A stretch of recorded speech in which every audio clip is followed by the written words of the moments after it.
करेला, खीरा, कद्दू, भिंडी, गर्मियों के मौसम की ये सब्जियां और भी कई सारी सब्जियां इस तरह की आप काफ़ी आसानी से गमले या ग्रो बैग में उगा सकते हैं। कहते हैं ना, घर बनाने से पहले उसकी नींव को, जो बेस होता है, उसे मजबूत करना काफ़ी ज़रूरी है। वैसे ही जब भी आप कोई सब्जी का पौधा लगाते हैं तो सबसे ज़्यादा ज़रूरी चीज़ होती है जो आप गमला तैयार करते हैं। किस तरह का गमला लेना है, किस तरह की मिट्टी लेनी है, ये सब चीज़ें काफ़ी ज़रूरी है और इसी टॉपिक पे हम इस वीडियो में डिटेल में बात करेंगे। वीडियो को पूरा देखिएगा ताकि आपको सारे इन्फॉर्मेशन मिलें। चलिए फिर वीडियो स्टार्ट करते हैं।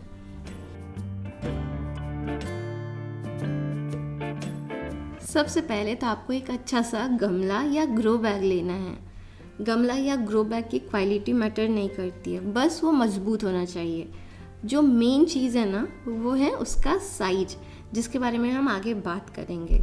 आप चाहें तो इस तरह का फैब्रिक पॉट ले सकते हैं, या फिर अगर आपके पास फैब्रिक पॉट अवेलेबल ना हो तो आपके घर में आटा, चावल, गेहूं के साथ जो बोरी आती है ना, आप उससे भी ग्रो बैग की तरह यूज़ कर सकते हैं।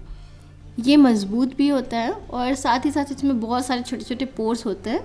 इस वजह से इसमें जो ज़्यादा पानी है वो ठहरता नहीं है। आप अपने घर में अवेलेबल कोई टूटा हुआ प्लास्टिक का बकेट या कोई भी प्लास्टिक जो कि आटे के साथ आ जाता है, बड़ा पैकेट, उन्हें यूज़ कर सकते हैं। लेकिन हाँ, आपको बकेट में या आटे के पैकेट में नीचे कुछ छेद बनाना याद रखना है, जिससे कि हमेशा ही ज़्यादा पानी जो है वो बाहर निकल जाए। चलिए अब बात कर लेते हैं इस वीडियो की दूसरी ज़रूरी चीज़ पे, जो कि है गमला या ग्रो बैग जो भी आप यूज़ कर रहे हैं उसका साइज। सब्जियों के लिए गमले का साइज कम से कम 10 इंचेस होना चाहिए। 10 इंच गोलाई और 10 इंच गहराई। एक भिंडी के पौधे के लिए 10 इंच वाला गमला सही है। लेकिन वहीं जब आप कोई लत वाले पौधे लगा रहे हैं, जैसे करेला, ककड़ी, खीरा, तो आपके गमले की साइज कम से कम 12 से 14 इंचेस के बीच होनी चाहिए। अगर आप 16 इंच का गमला ले रहे हैं तो आप उसमें 2 पौधों को भी लगा सकते हैं। और अगर आप साग जैसे कोई पौधे उगा रहे हैं तो उसमें गहराई ज़्यादा ना भी हो तो चलेगा, कम से कम 4 या 5 इंच हो। लेकिन हाँ, गोलाई ज़्यादा होगी तो आप ज़्यादा पौधे उसमें उगा पाएंगे। गमले का सिलेक्शन कर लेने के बाद किचन गार्डनर ये सोचते हैं कि किस तरह के मीडिया में हम पौधों को लगाएंगे, किस में अच्छा रिजल्ट आएगा और क्या हमारे लिए सही रहेगा। देखिए, सबसे पहले तो डिपेंड करता है कि कौन सी चीज़ आपकी तरफ अवेलेबल है, कौन सी चीज़ अवेलेबल नहीं है। आप मिट्टी में भी ग्रो कर सकते हैं, कोकोपीट में भी ग्रो कर सकते हैं। बस आप सही से खाद डालेंगे और ड्रेनेज, पानी ना फंसे, इस बात का ध्यान रखेंगे तो आपकी सब्जियां काफ़ी अच्छी उगेगी। ये वाला कोकोपीट बेस्ट मीडिया है। कोकोपीट में हमेशा बहुत ज़्यादा पानी ना फंसे, इसके लिए परलाइट मिलाया जाता है। तो इसमें 3 चीज़ें हैं: कोकोपीट, परलाइट और वर्मी कंपोस्ट या किचन वेस्ट कंपोस्ट, जो भी आप घर पे तैयार कर सकते हैं या आपकी तरफ मार्केट में अवेलेबल हो, वो खाद यूज़ कर लीजिए। वहीं दूसरी तरफ मैंने सॉइल वाला मीडिया लिया। इसमें सॉइल है, सैंड है, कंस्ट्रक्शन सैंड और वर्मी कंपोस्ट। वर्मी कंपोस्ट अगर आपके साइड मार्केट में अवेलेबल नहीं है तो कोई भी दिक्कत नहीं है, आप घर पे ही किचन वेस्ट कंपोस्ट बना सकते हैं, जिसका काम बिल्कुल वर्मी कंपोस्ट की तरह ही है। किचन वेस्ट कंपोस्टिंग पे मैंने डिटेल वीडियो अपलोड किया है, उससे आप ज़रूर चेक कर लीजिएगा।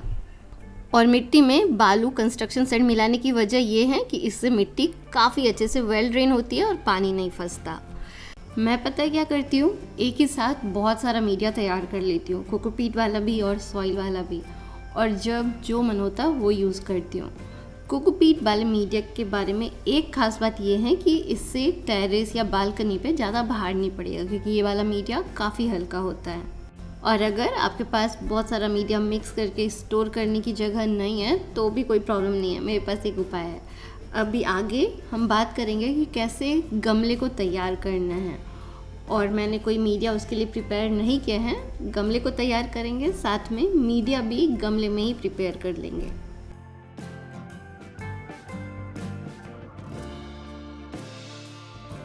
चलिए अब गमले को तैयार कर लेते हैं। जब भी आप कोई सब्जी का पौधा लगाते हैं, गमले का कम से कम ऊपर 2 इंच का हिस्सा आप खाली छोड़ दीजिए, क्योंकि सब्जियों के जड़ों को हमेशा ढकते रहने की ज़रूरत होती है। मिट्टी से, कंपोस्ट से आप ढकेंगे तो लेवल ऊपर आता जाएगा। अब ग्रो बैग को भर भी लेंगे और इसी में एक अच्छा मीडिया भी तैयार कर लेंगे। सबसे पहले तो मिट्टी से आप ग्रो बैग को आधा भर लीजिए। ग्रो बैग को आधा भर लेने के बाद इसमें आपको डालना है बालू, बस इतना कि मिट्टी हल्की भुरभुरी हो जाए। और साथ ही आपको डालना है बहुत सारा खाद, जिससे पौधे को न्यूट्रिएंट्स मिलता रहे।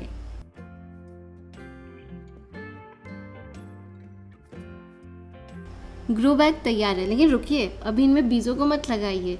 पानी डाल के कम से कम 1 सप्ताह तो आप इन्हें ऐसे ही रहने दीजिए और उसके बाद इनमें बीजों को लगाइए या छोटे पौधों को लगाइए और उसकी ग्रोथ देखने में बनेगी। ये तो हो गया नए ग्रो बैग को हमें कैसे तैयार करना है। चलिए मैं आपको थोड़ा ये बता दूं कि पिछले सीजन के ग्रो बैग को आप कैसे रीयूज़ कर सकते हैं, कैसे उसकी मिट्टी को बहुत ही अच्छा बना सकते हैं। इस वाले ग्रो बैग से मैंने पिछले सीजन के कुछ वेजिटेबल्स हटा दिए। इस ग्रो बैग को कम से कम 15 दिन आपको धूप में यूं ही सुखाना है, बिना कुछ लगाए। नेक्स्ट स्टेप है, आपको ग्रो बैग की ऊपर की मिट्टी को आधा खाली कर लेना है, जैसा कि आप इस वाले ग्रो बैग में देख रहे होंगे, और अच्छी सी बाकी की मिट्टी को गुड़ाई भी कर देनी है। इसके बाद का जो स्टेप है वो है आपको बहुत सारा खाद डालना है। ये देखिए, इस वाले ग्रो बैग में मैंने लगभग 2 इंचेस मोटा लेयर डाला है खाद का। इसके ऊपर वापस 1-2 इंच मिट्टी डाल देनी है, 1 सप्ताह रहने देना है और पुराना ग्रो बैग भी पौधे लगाने के लिए तैयार हो जाएगा। ये तो थे कुछ आसान तरीके सब्जियों के पौधों के लिए गमले को तैयार करने के। इन सारी बातों को ध्यान में रखिएगा और इस सीज़न आप बहुत सारी सब्जियां ग्रो करिए और अपना एक्सपीरियंस हमारे साथ शेयर करिएगा इंस्टाग्राम या फेसबुक पे। फिर मिलूंगी आपसे अपने अगले वीडियो में। ख्याल रखिएगा अपना, ख्याल रखिएगा मदर नेचर का। Bye friends, take care, happy gardening, green earth, healthy earth, happy earth. Prakriti's Garden, signing off.